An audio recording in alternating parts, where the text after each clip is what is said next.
Well, we're joined by the 5th head coach of the Colorado Springs Switchbacks, now Coach James Chambers. Coach, what does that mean to you when I say new head coach?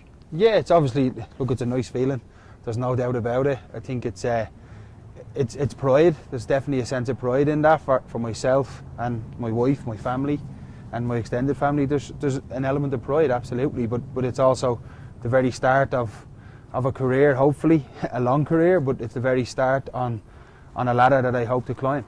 Yeah, and you talked about that ladder, and this discussion kind of happened at the end of last year around October with former head coach Stephen Hogan. What were those conversations like to get to this point? Yeah, I think there's been a succession plan in both of our heads of how things may work, and thankfully the organisation have been a part of those conversations and have given us this opportunity, which we're both very grateful for. But it's also, you can have these dreams and ambitions, but you do need the opportunities, and we're fortunate that we're in the right place, that we're given these opportunities. I think for Stephen, it's a real sense of pride for him to become a sporting director because it's his goal, and for me as a first-time head coach, it's been a dream and an ambition of mine. So I'm very, very excited. You've played 16 years, 4 different countries. How does that playing so long in this sport kind of help you relate to the players nowadays? What is your coaching style?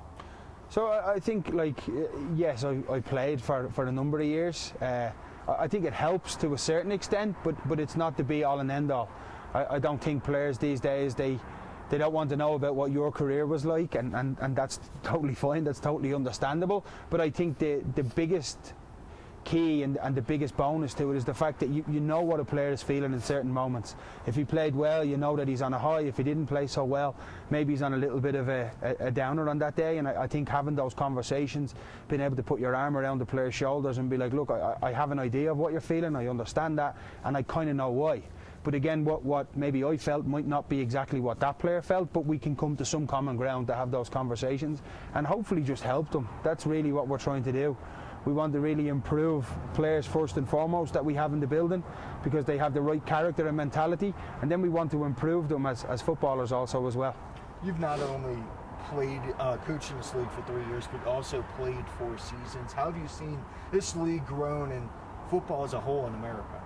Yeah, I think since I first came to the USL in 2016, I think the league has grown significantly since then. I think the NASL no longer being a league has certainly helped the quality.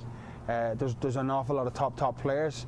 I think it's on par, the top end is on par with probably the bottom end of MLS, give or take some players, and on any given day I don't think our top level player is much different than probably the middle player in MLS.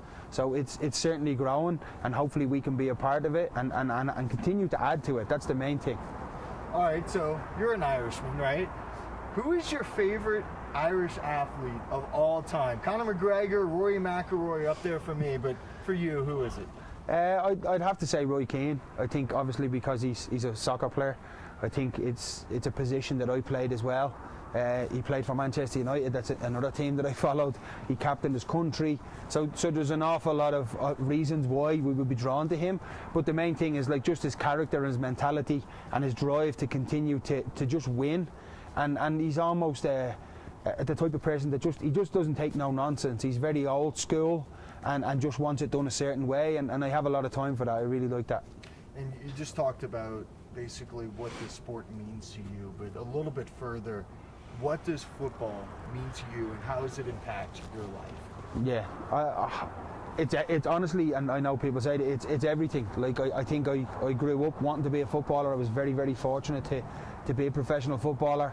I didn't go to college for football or anything along those lines. So I think for me it's absolutely everything. There's nothing else that really matters as regards a career, and it's something that was instilled in me from my parents, and I'm trying to continue to make them proud on a daily basis, and that's something that really, really continues to push and drive me all the time. Coach, you've been with this program for 3 years now. What is the next step? Yeah, I think for us, obviously, we want to bring a championship to the city, and we want to bring a championship to the organisation. That's the end goal. And I think we've made really good strides over the last 3 seasons, and I think for us it's a case of, can we push on now a little bit more? It's a lot easier, myself and yourself sitting here in January saying we want to bring a championship. There's a lot of hard work and a lot of stuff that goes on behind the scenes to get that, to achieve it. I think we have the right people in the building. We do need certain things to go our way at certain times, but I do believe it's what we all want. We just have to go and make sure that we put foundations in place and follow the right process to achieve that. Coach, you just talked about we have a long time to March 9th when you guys hit the field against Miami FC, but when a team does take the field, what should we expect? What are your non-negotiables as a coach? Yeah, I'm obviously a slight little bit different than Stephen and Brendan, who's gone before him as well as the head coach. I'm going to do things not too dissimilar to what the guys have done. I know what players we have. I know what the organisation is about. For me, I want a team that's extremely intense, is relentless, and I want the team, I want them to really, really enjoy their football. I'm a firm believer that if you're playing with a smile on your face, that's the most important, because that's when you play your best football. Coach, what have you learned over your years from Coach Burke and Coach Hogan? What have they taught you about being in this position? Yeah, I think from Brendan's side of things, his man management and how he dealt with players. I think from Stephen's side of things, it's his planning and his ideas on the game. And there's other people who I've spoken to previously as well who have given me really, really good bits of advice that I can take. At the end of the day, it's up to me now to filter all that and almost take it on board, but I have to be true to myself as well. That's what I'm really, really focused on too. Well, Coach, I'm excited to cover yours. Thank you so much for joining us. And March 16th, they will take the field right here against Detroit City FC. And Coach, good luck. Thank you. Appreciate it. All right, guys. Thank you for joining us.